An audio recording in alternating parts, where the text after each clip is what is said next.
From solo dinners to Netflix and chill, I just can't imagine a life without TV shows. So here are the most popular ones according to Google Trends.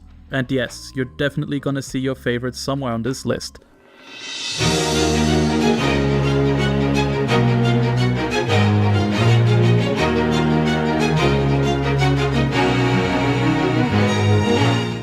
Let's start in 2004 with one of the most iconic sitcoms of all time.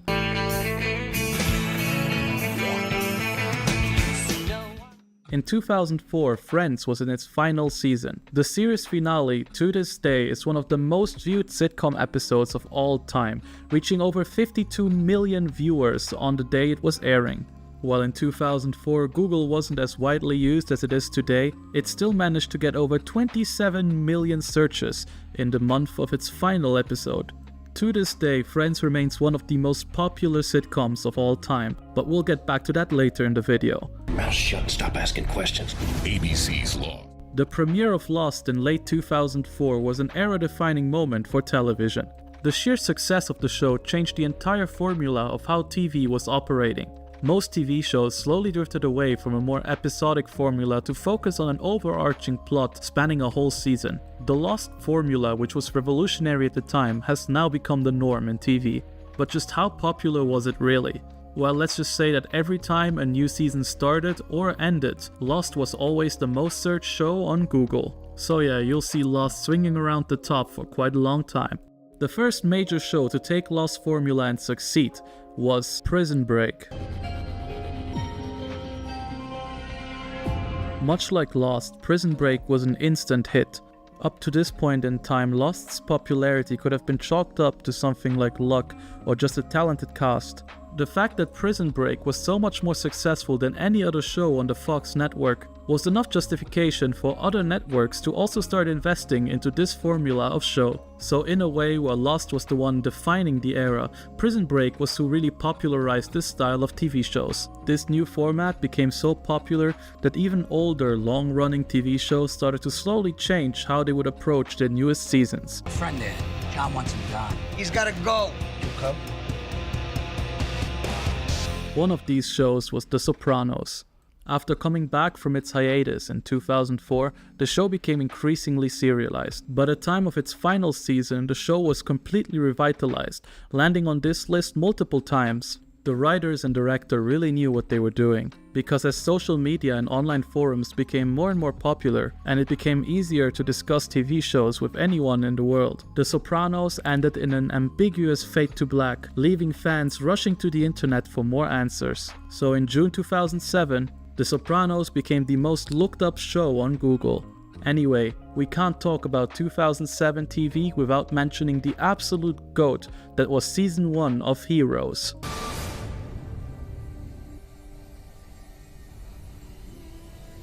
Okay, hear me out. In a time before the MCU, a TV show where regular people get superpowers and save the world. Obviously that's gonna do incredibly well. And even a show that started as fantastically as Heroes was not safe from this next thing that changed TV forever. Something so massive, its repercussions are still felt to this day. The writer's strike of 2007 and 8. Writers and talent are being strangled, not just economically, but creatively. As the internet became increasingly popular, online media started to emerge. As the online landscape was completely different from what studios previously knew, there were no existing measures to protect writers and make sure they are compensated fairly. Things like residuals for online streaming just didn't exist. The studios obviously hated the idea of paying their writers fairly, and so it took a whole 100 days for the strike to finish. A lack of writers in an era of television shows with long coherent plot lines going into their next seasons obviously resulted in a catastrophe for most at the time running shows. Existing shows became worse, studios didn't have writers to make new ones, so they adapted and they started creating a lot of unscripted television. It was a time with more reality TV slop than ever before. Reality shows are basically a really cheap way to make a lot of entertainment that is still quite popular, even though not as popular as serialized shows. And the best part, people on reality shows don't ask for residuals. Once studios realized that unscripted TV is just easy money, they made sure it wouldn't go anywhere, and they kept making more and more reality shows. To this day, every major network has a huge list of reality television shows, and even streaming services like Netflix started putting on their own. The strike impacted existing shows especially hard. All the top shows at the time, like Lost, Heroes, and Prison Break, experienced a huge hit to their popularity, and an unexpected newcomer snuck to the top. Yeah, I'm sure you didn't see that one coming because I didn't either. Not only did Hannah Montana reach the top, it also stayed in the top few positions for a really long time. But my working theory on this is that people just didn't know Miley Cyrus's real name, and so when they looked up her music when she started getting her music career off the ground, they would always look up Hannah Montana instead of Miley Cyrus. I mean, the show was a banger, let's be real, but other than that, there is no other Disney show that landed this high, or no other children's sitcom in general that landed this high on the list, and so that's why I don't believe people were actually looking up the show itself. Still, according to Google, Hannah Montana was queen. One thing that has been true in television since forever is that a lot of shows need a couple seasons before they really start getting popular. One show that took the whole internet by storm in 2009 with its second season was none other than Gossip Girl. XOXO Gossip Girl. Gossip Girl proved that serialized shows didn't have to be big crime and action mystery shows to work well. Up to this point in time, it seemed like serialized dramas were mostly aimed at men. I assumed that studios thought that women would not care about overarching plot lines and would not be able to tune in every week to see what happens next. But Gossip Girl proved them all wrong because the show was a massive success. Fun fact, did you know that the term XOXO was popularized by this show? Later in the same year, a different show that mostly targets women and also got popular in its second season was True Blood. The True Blood formula was pretty simple. Take a strong woman as the lead character, use a lot of erotic scenes and also a lot of blood and gore, and all of a sudden you've got all of America watching you. True Blood was incredibly successful and was just another step closer to normalizing blood, gore, and sex on TV, which, honestly, in my opinion, ain't too bad.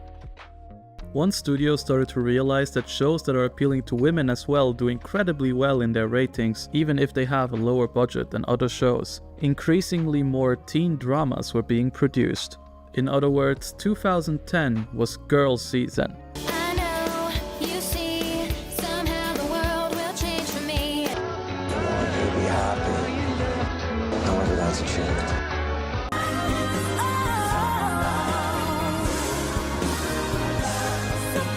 The internet's biggest winner of 2010's teen drama season was most definitely Glee.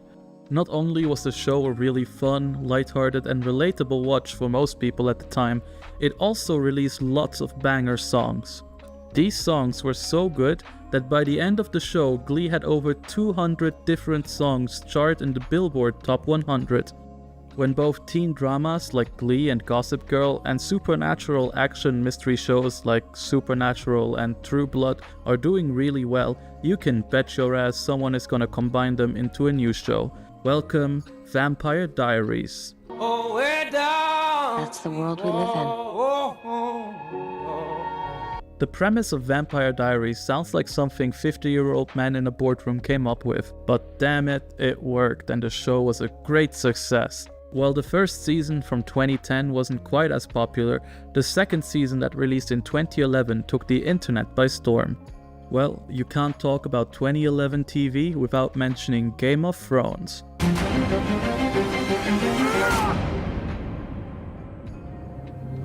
Yep, the first season of Game of Thrones started airing a whole 14 years ago.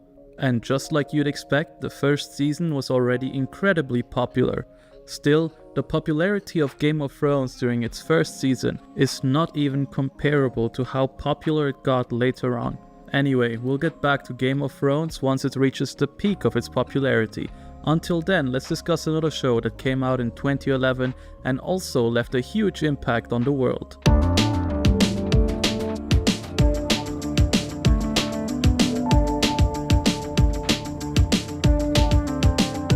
The Walking Dead was a genre-defining show, and funnily enough also the first show that was based on a comic book to land this high on the list. I feel like the popularity of The Walking Dead is often understated, mainly because a different show that came out on the same year was a little more popular overall. Just to illustrate how popular The Walking Dead really was, it's almost impossible to find a zombie-themed movie, game, or show that does not reference it at all today. There were also a whole series of games made about this show that were incredibly popular as well. But most telling of all, one of the characters was featured in Tekken 7. Both The Walking Dead and Game of Thrones were so incredibly popular they would consistently stay among the top 3 for the next 7 years. Even though these shows were so dominant at the time, there was one show that in late 2012 made them pale in comparison with its final season. That show was none other than what many people would consider the best TV show of all time, Breaking Bad. Walter White. You got me. During the peak of its popularity, Breaking Bad had over 100 million monthly searches on Google. Still, it only managed to reach these high numbers during its final season, more precisely right when the season started in late 2012 and when it ended in early 2013. In other words, if Netflix released this show today, it would have probably been cancelled before season 3. In 2014, a new show took the spotlight, and for the first time since 2004, it was British. There is a man in there about to die. The game is on. Solve it! Just like many other shows, Sherlock only really started getting popular during its 3rd season, and many viewers were really frustrated with the slow release of new seasons at the time, because the 3rd season came a whole 4 years after the initial release of the show. Fun fact, the showrunner or writer and director of Sherlock went on to become the showrunner of Doctor Who as well during some of its best seasons. I'm sure you've noticed already, but this list does not include any cartoons or anime or any otherwise animated shows. If you want to see a video looking at animated shows and their popularity, just subscribe, as it's gonna be one of our next videos. We're still a very small channel with less than 6,000 subscribers, so any subscribe helps. And obviously don't forget to like and comment as well. Thank you, and on to the next one.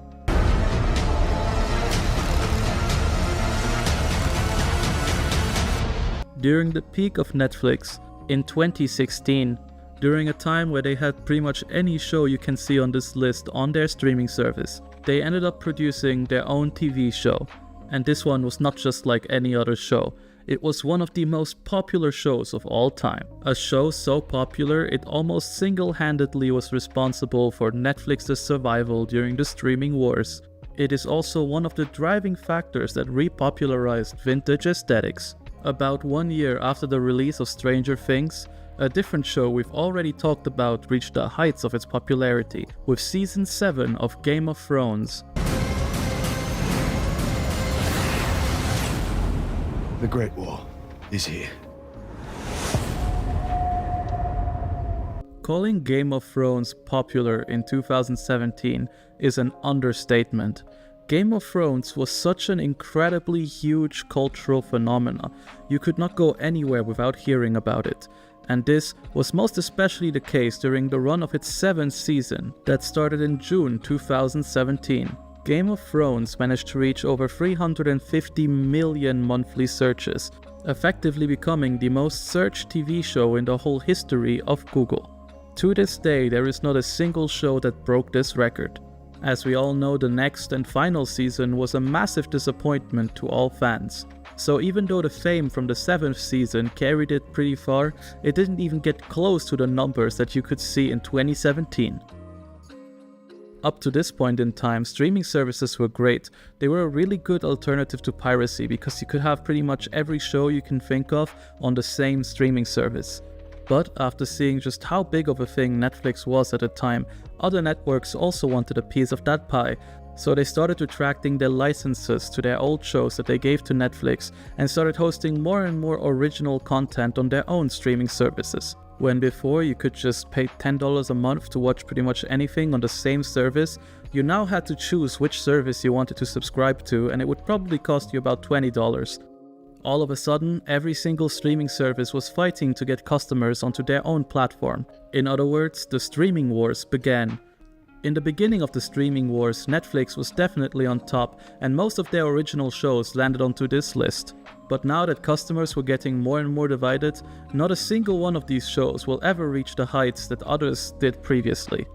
In order to stay on top of the race, Netflix decided to invest a bit of money into foreign productions. One of the first non-English shows to really shine and set a precedent was Money Heist, or Casa de Papel. The Spanish grand heist serialized drama was incredibly popular all over the internet. It is also the first non-English show to land on top of this list.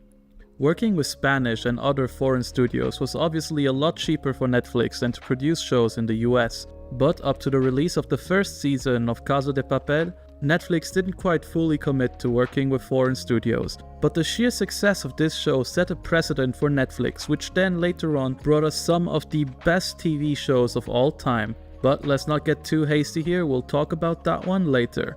Before that, let's talk about Diriliş Ertuğrul. Ölme boyun eğmeyeceğim. Sonsuza kadar adalet, sonsuza kadar hürriyet. Just like most of you, I also had never heard of this show before starting to work on this video. What surprised me the most is that the show is from Turkey and not from India, simply because Turkey's population is not as big and it's not exactly known for its cinema and television. So I did some research, and it's kind of hilarious why this show was so popular at the time. Just for some more context, this show is about the founder of the Ottoman Empire. It was extremely popular primarily in Turkey and in the Middle East, and it was in its 5th and final season during the time it landed on top of this list. The show itself is pretty polarizing or controversial because of its nationalist themes, and it's exactly these themes that got politicians talking about banning it in India. So, right before it was banned in India, it had a huge surge in popularity because people heard about it through this and then started Googling it and trying to watch it. In other words, they achieved the exact opposite of what they were trying to do. Anyway, back to what we're all familiar with. I think you all know what happened in 2020. That's right, they officially announced the Friends reunion special. Oh, and also there was like a pandemic or something. But anyway, Friends. An experience of huge comfort. Oh my God! We felt like we had these friends. I love you guys so much.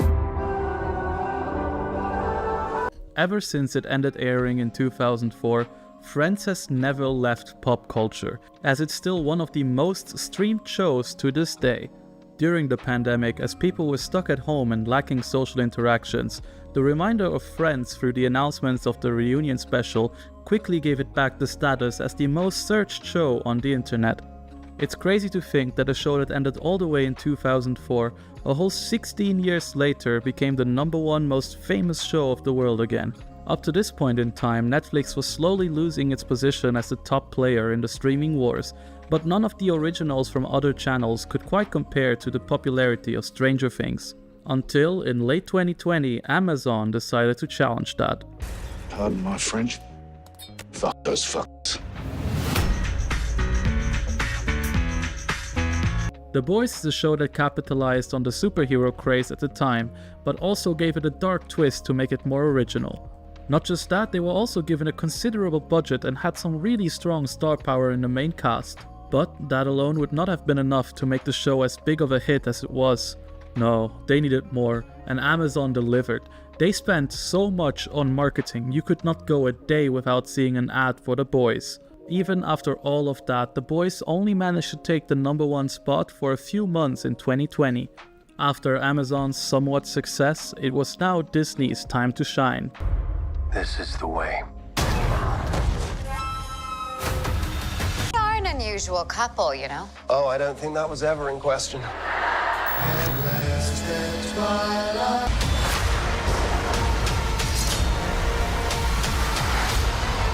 First, Disney's exclusive Star Wars TV show The Mandalorian got on top. Then, after Netflix's Bridgerton got the top spot for a month, WandaVision came in and changed that again.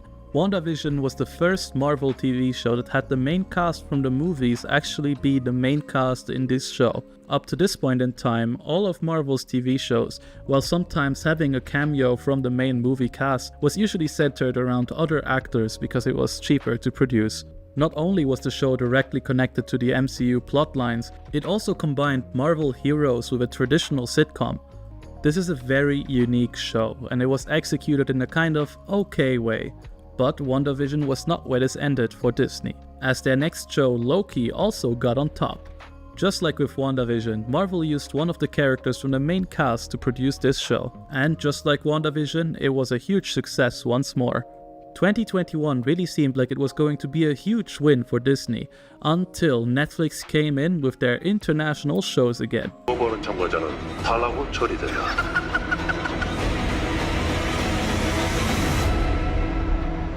Oh yeah, it's Squid Game time. Squid Game was the first show in a long time to really massively rank on top of other shows on this list. At one point, Squid Game Season 1 was searched more than 250 million times in a single month.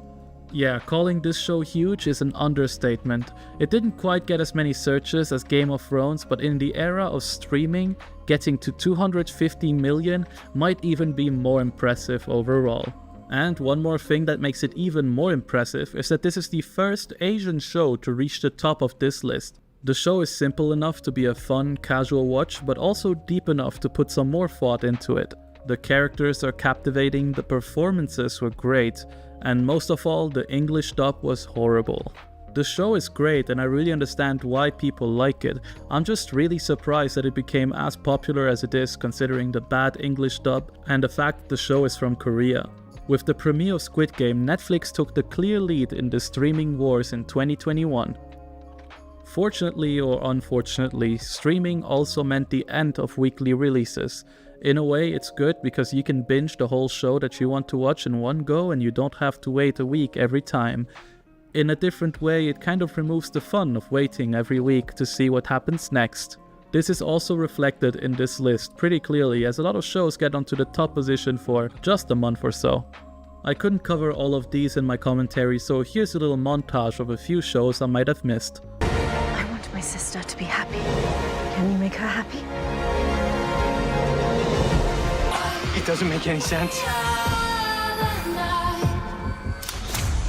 Is everyone having a good time tonight?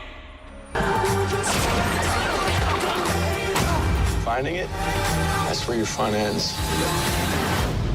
We finally have interns again. The bus flipped over. We have a number of patients who have brain injuries. This just got super real.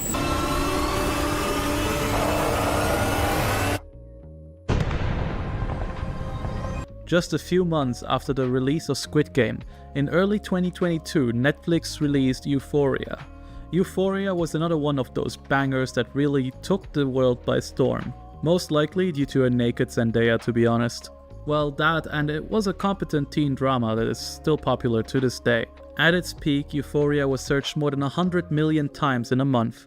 Considering that it is a Netflix show, it really just cemented Netflix as the top streaming site.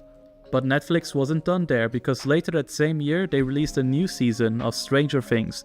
This season was more popular than any of the previous seasons before, reaching over 160 million monthly searches. You have lost.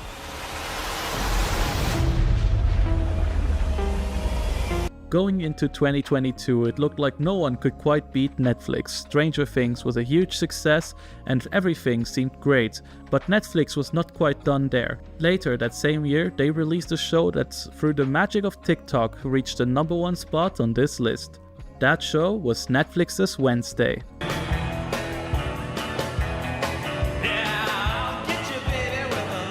Wednesday was originally meant to be another one of those cheap-to-produce teen dramas for Netflix, but a single dance from the show became a TikTok trend. The internet did its thing and the show got over 150 million searches at its peak. It stayed on the top position for 4 whole months, until the TikTok trend died. After Wednesday, for more than a year, not a single TV show could reach over 60 million searches in a month, and a lot of different shows battled for the top spot. So here's a montage. Now they see you as you are.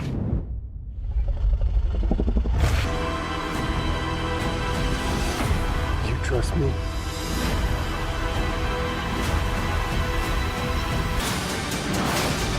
It's my company. You are a fucking nobody. Is that so?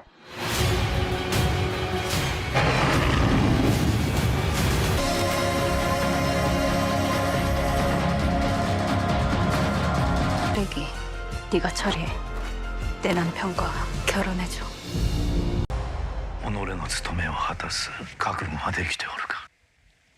각오는できておりまする. 자신이 있었다고. 근데 그게 잘 안 된다고.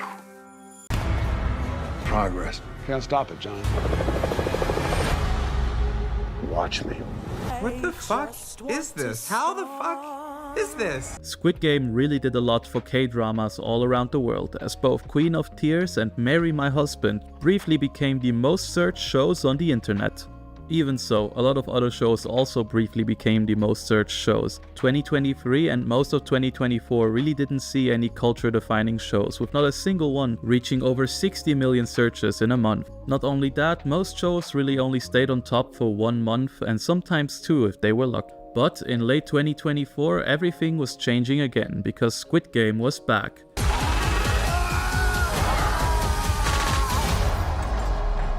Just like with its first season, Squid Game took the whole world by storm once more. For some reason, Google doesn't want to accept Squid Game as one show, so it separates it into Season 1 and Season 2. But still, in total, Squid Game got over 240 million searches.